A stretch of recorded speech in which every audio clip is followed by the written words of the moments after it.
Welcome everybody to the 15th chapter. So we plan to complete the 15th chapter in this class. The 15th chapter is titled Purushottama Yoga. It is a very important chapter. Purusha Uttama. Uttama means superior, the highest. Uttama, the greatest Purusha. What is a Purusha? Purusha means Pure Isha, or that is one who's the lord of a place. So Purusha can have different meanings. In colloquial language, in Indian languages, Purusha can mean the lord of the house, which is the man of the house, or sometimes could also be a woman of the house. Generally, the man of the house, so Purusha. And Rama was called the Uttama Purusha because he was apparently the ideal person, very fair king.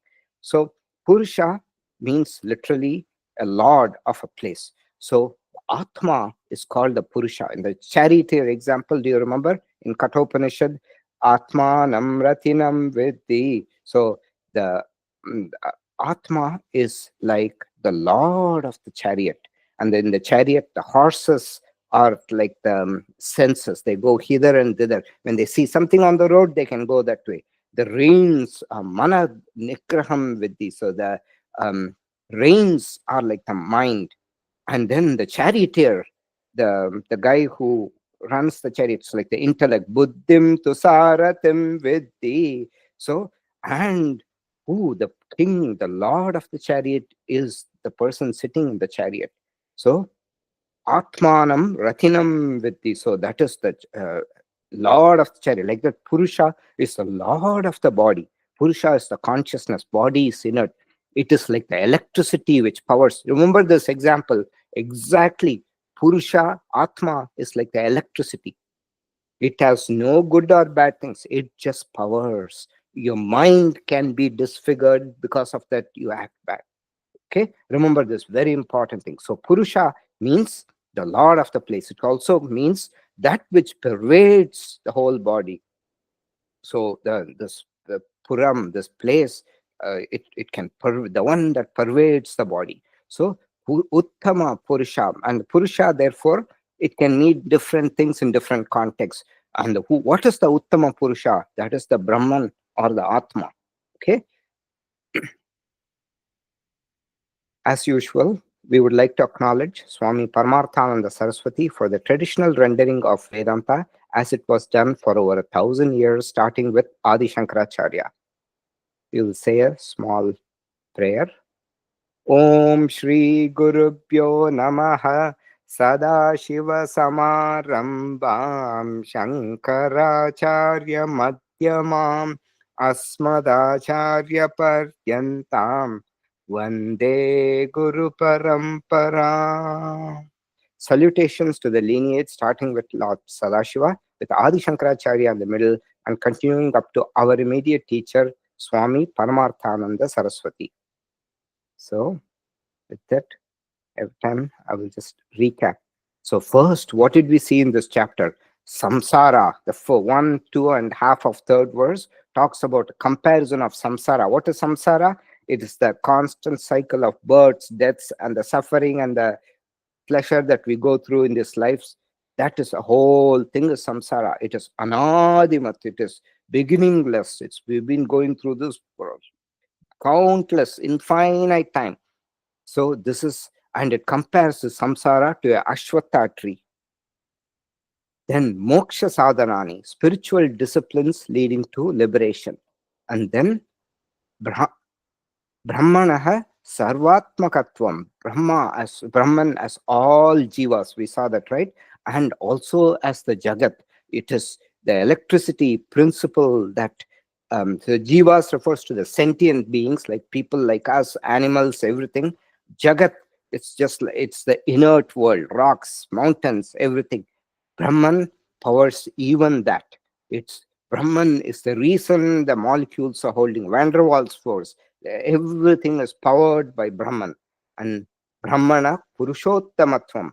Brahman being the Purushottama. That's what we are going to see now. And then Brahma Jnana Jnanam Palam Cha, knowledge of such Brahman and the benefit of such knowledge. So last two we will cover in this class. So starting with the 16th shloka. Okay. So Brahmanaha Purushottamatvam. Brahman being Purushottama. Purushottamatvam means being Purushottama. 16 through 18. Okay.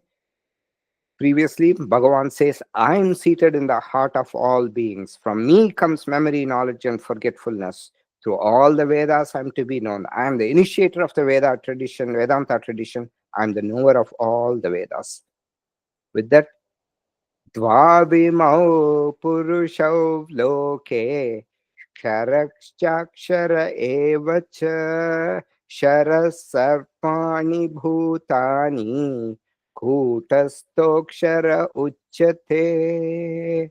So here Bhagavan, gave an introduction on Purusha, right? It is the lord of a place. So depending on what it is, you can say, oh, this person is the lord of this house. The home belongs to him. So a Purusha can be an individual person. So in this world, the universe, Imau Loke, Dvau Purushaha, there are two Purushas. Ksharaha means that which is perishable. The Shara Purusha and the Akshara Purusha. Chara cha Akshara eva cha. There are two Purushas, the perishable and the imperishable. All beings are the perishable. That is the manifested Jagat. Even the rocks, everything can, over time, they get disintegrated. So even the rocks are perishable. Everything is perishable. And then Sharaha Sarvani Bhutani. He says all the beings are perishable. He doesn't say insentient things, but that's also included. Sharaha Sarvani Bhutani. Kutastaha Akshara Uchate. So when there is this dash here, it means a. So Kutasto, this half, it's not full. You don't pronounce it. It's for the meter. They put that there. Kutasto Kshara Uchate. You don't say Kutasto Akshara Uchate because it spoils the meter. So this half thing, it means a. It's a. So in the English, you put a um, apostrophe. Okay. Kutasto akshara uchyate. The changeless. Kutastam. Kutaha means anvil. Blacksmith's anvil. It is so solid when the blacksmith hits the metal on the anvil, it doesn't move. So kutastaha means that which is unmoving or changeless. So, and what is the kutastaha? Kutastaha. This is the other Purusha. This is the Maya, the unmanifested one. Okay. So let's look into it in detail. Shara Purusha is the manifest matter which is perishable. It includes all beings and also inanimate objects. Here Bhagavan says Sarva Bhutani, but it also includes inanimate objects. Generally, this thing is called Prakriti Tattvam. It is the Prakriti. Akshara Purusha, it is the unmanifest matter or Maya. It's like energy. Remember, it's very important. So this you have to remember. Last time I asked you what Bhagavan is. Bhagavan is Maya plus Brahman. Maya is the unmanifested matter. And after Pralayam, everything goes back into Maya. And during creation, Srishti, Maya becomes manifest as matter. Okay? And in the unmanifest state, it's just Maya. And what's the example of Maya? The example of Maya is your Sukshma Shariram. Sukshma Shariram, which is a subtle body. What is the Sukshma Shariram consists of? The mind, the prana, the pancha indriya, jnana indriya, karma indriya, and the mind. The mind, pancha prana, pancha karma indriya, pancha jnana indriya, and what the two aspects of the mind. All those are the subtle body, or you can say 4 aspects of the mind. So 17 or 19 components. This is the subtle body. Why is it called Maya? Because it's not manifest. You can't see it. It's subtle object. So, but it's still inert. So Akshara Purusha is here. Usually Aksharam means indestructible, that which does not perish. This is very exceptionally rare usage. You don't find this usage in the Upanishads, because normally the word Akshara Purushaha is used for Nirguna Brahman, or the consciousness. So Swamiji very clearly points out this. Krishna sometimes he plays mischief. He plays mischief again in this chapter. Here he's trying to almost create a confusion, but then he'll clarify. So first, when you say Sharapurusha, Akshara Purusha, you will just think, okay, the destructible Purusha is Prakriti, the indestructible Purusha is Brahman, right? That's what we will think normally. But here, the Akshara Purusha refers to the Maya, unmanifest matter. So Shankaracharya has to clarify this. It is not Nirguna Brahman. Is it clear to everybody? So, Bhagavan sometimes, no, not clear, Pratya? It's not clear. Next sloka will make it clear. Akshara Purusha usually throughout the Upanishad means, Akshara means what? Imperishable Purusha. What does it mean? Brahman, right? Bhagavan is creating confusion here. He calls Maya as Akshara Purusha. And the consciousness in the next shloka, I will go to the next shloka, and so it becomes clear. Bhagavan says, Uttama Purushastvanyah Paramatmetyudahritaha Yo Lokatrayam Avishya Bhibartavyaya Ishvaraha. So usually people just talk of Maya and Brahman. That's what we've been seeing all along. Now Bhagavan makes a sub-classification, and he says Maya, when it is manifested, it is it's decays. The body decays, right? So and then the Maya in the unmanifested form, it doesn't decay. It's unmanifest. There's nothing that happens to it, but it's still inert. So he calls it Akshara Purusha, in undecaying form. And here he makes it clear. Tu means but. Anyaha, there is another. Anyaha Purushaha. And this Purusha is Paramatma iti udahritaha. There is another Purusha which is called, who's thus called Paramatma, and who is called this. Paramatma means Supreme Atma. Avyaya Ishvaraha. And who is this? Avyaya Ishvara. It is an indestructible Lord. Avyaya means indestructible. Ishvara means Lord here. Ishvara here doesn't mean Bhagavan. Ishvara just means Lord. It's pure consciousness. So he's just saying Ishvaraha means just Lord. Indestructible Lord. Yo, who, pervading the three worlds, Lokatrayam Avishya, Dhibarti, sustains, who pervading the three worlds sustains. There is another Purusha called the Paramatma, an indestructible Lord who pervading the three worlds sustains them.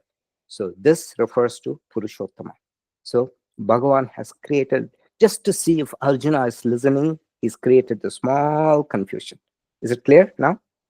So Bhagavan, usually it is just Maya and Brahman. Now Bhagavan says Maya I can classify as manifest matter and its original unmanifested Maya form. So that's what the Akshara Kutastaha, usually the Kutastha, it means the unchanging form. It refers to the Brahman, but here Kutastaha Akshara Uchyate, the changeless is called the imperishable.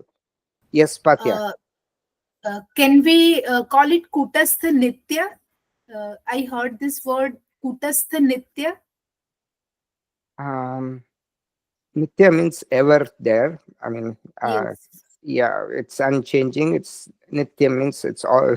If it's not changing, it's always there. Yes, Maya is Anadimat. The similarities we saw between Maya and Brahman, they are both there from infinite time.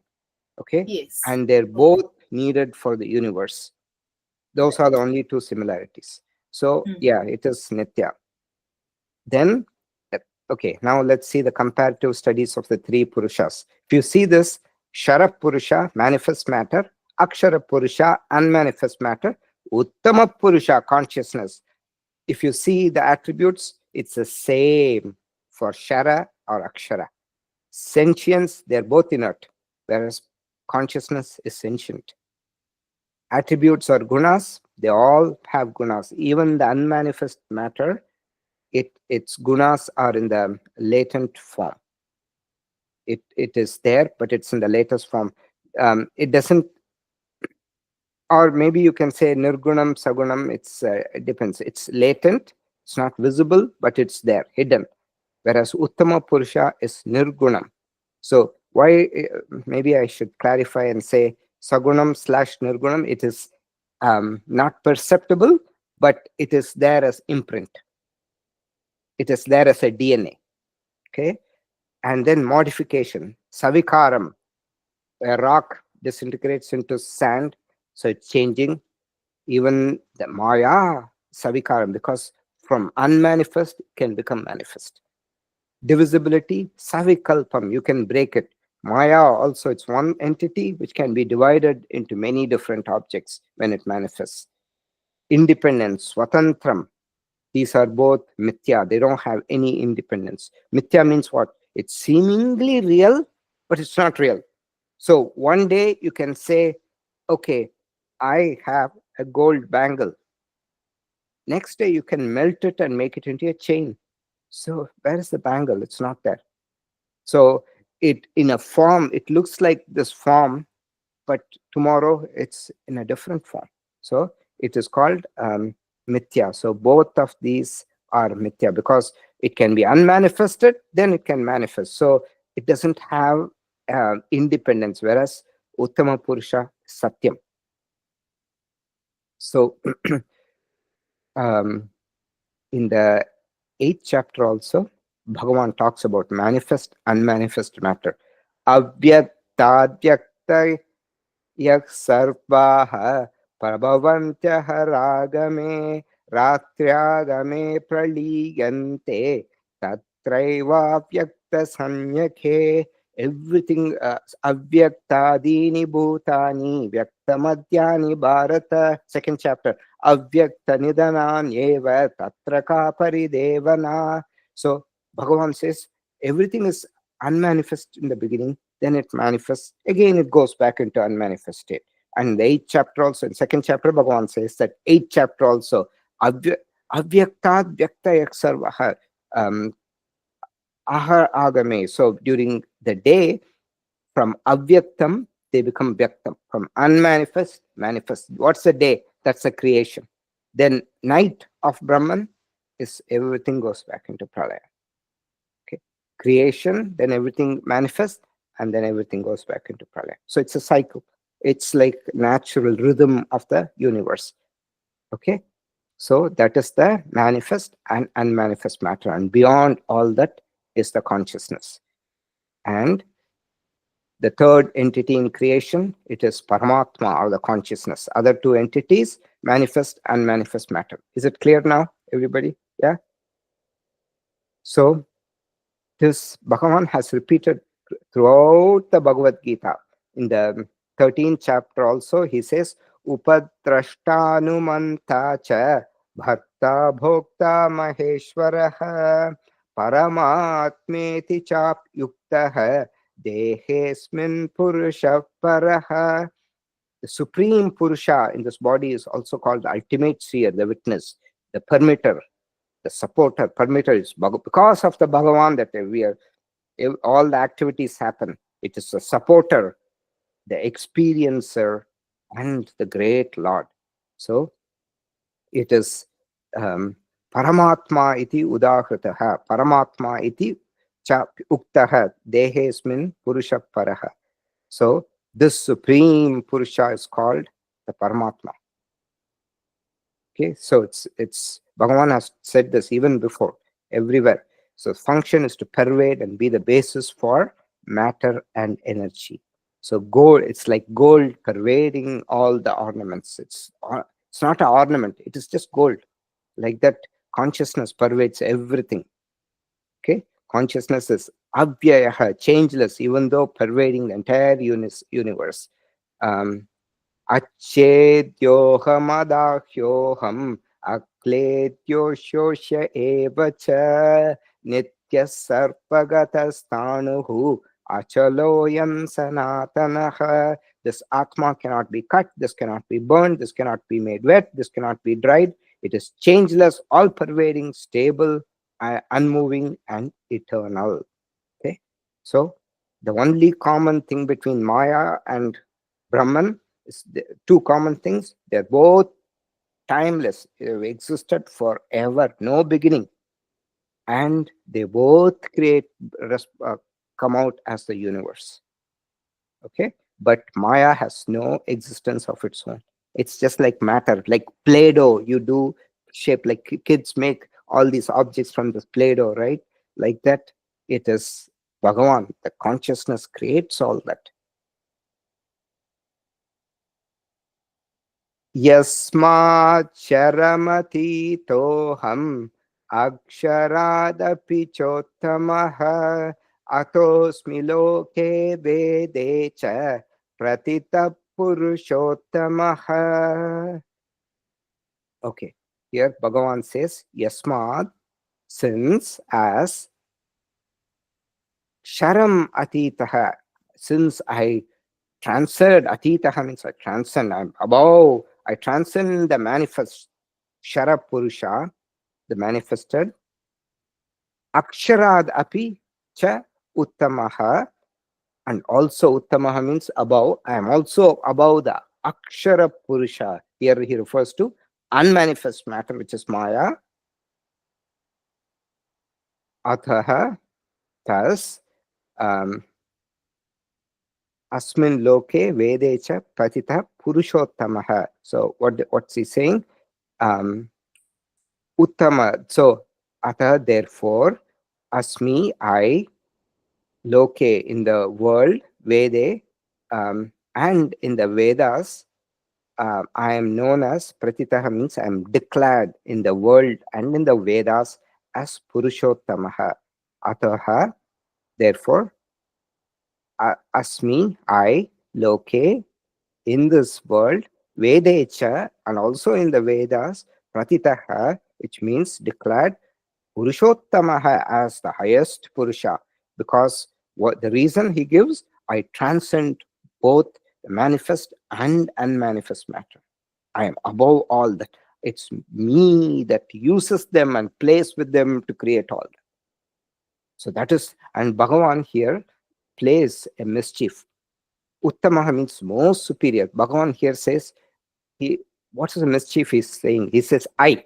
Again, remember, the I means different things in different contexts. I as Arjuna's friend, or I here as Ishvara, as the entire universe. I am the universe, he says, and he gives the Vishwarupam. Remember that? 10th and 11th.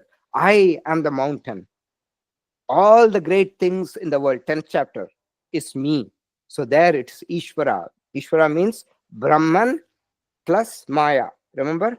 And now he says he places mischief. I again he uses. As me. I transcend. Aham. I. He says, instead of saying consciousness superior, Krishna quietly identifies that consciousness, claiming it as his real nature. He says, Arjuna, that consciousness is myself. Do not look at my body. My body is Sharap Purusha, destructible Purusha. Do not look at my, do not think of my subtle body, because that is Akshara Purusha. I am the consciousness principle behind the Krishna Shariram. Therefore, that is my real nature. Therefore, I would say I am the Uttama Purusha. And what's it's a very important thing. What's he trying to tell Arjuna? Arjuna, don't look at yourself as his body or the mind. You are the consciousness. The same thing is as the Brahman. That is the real you. So go beyond the Aham Brahmasmi. That's what Bhagavan is trying to say. Okay, so here I means Brahman. Very clear? I aham Purushottama. Asmi loke vedecha pratita Purushottama. I am declared in the world and in the Vedas as the highest Purusha.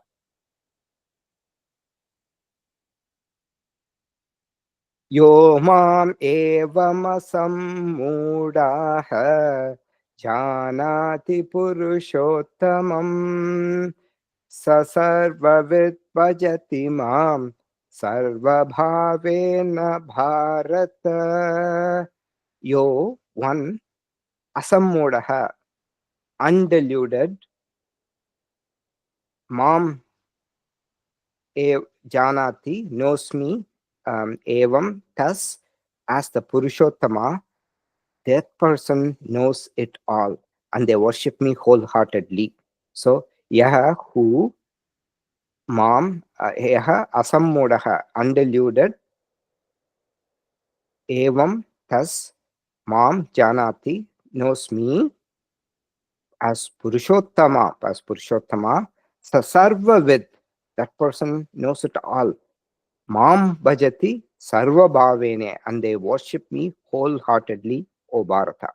Okay, what do you mean by wholeheartedly or fully worshipping? Because it's confusing. Wholeheartedly worship, it's enough. Why are you saying wholeheartedly? Shankaracharya clarifies that this worship will be in the form of knowledge that Purushottama is none other than I, the Atma Chaitanyam. That all pervading consciousness, Purushottama, is I, the consciousness within my body mind complex. And therefore, Jnani worships in the form of Advaita Bhakti. So, Sarva Bhavena means with understanding, means Advaita Bhavena, Abheda Bhavena. Sarva Bhavena with a clear understanding. Bhavam means it is the understanding. And in the seventh chapter also Krishna talks about this. So he again talks about what is the person Krishna is talking about here. The Jnani Bhaktaha.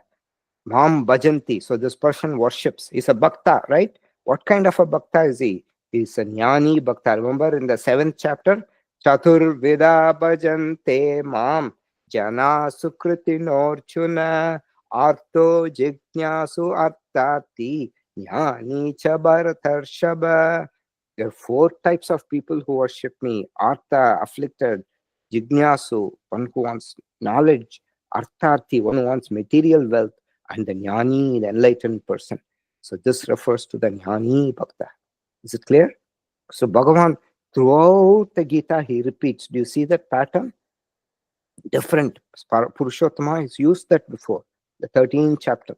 So again, and the last shloka, he says, Iti gukyatamam shastram idam uktam mayanaga yetad bhutva buddhiman syad kritakristascha bharata. Guhyatamam Shastram, this most secret teaching has been imparted by me. To who? Anaga, sinless one. He's calling Arjuna Anaga, Maya, Anaga, by me to you, the sinless one. Etad Bhutva, having known this, one Buddhiman Syad, one may become wise. Kritakristascha Bharata, and all of one's duties will be accomplished, O Bharata. So why is this the most secret of all teachings? This teaching about Brahman or Purushottama, this Brahma Vidya or Purushottama Vidya is Guhyatamam. All the researchers in the world are dealing with Shara Purusha. They are dealing with the destructible Purusha. All the objective sciences, material sciences, they are dealing with Shara Purusha. The Mundaka Upanishad calls this the Apara Prakriti, just like chapter 7. So, what have I taught you? I have taught you about this consciousness which is beyond all this knowledge in this universe. And why am I teaching you this? Because you asked me. Second, because you deserve the teaching, he tells Arjuna, because you are anaga. Anaga means you're pure minded. You're agam means papam.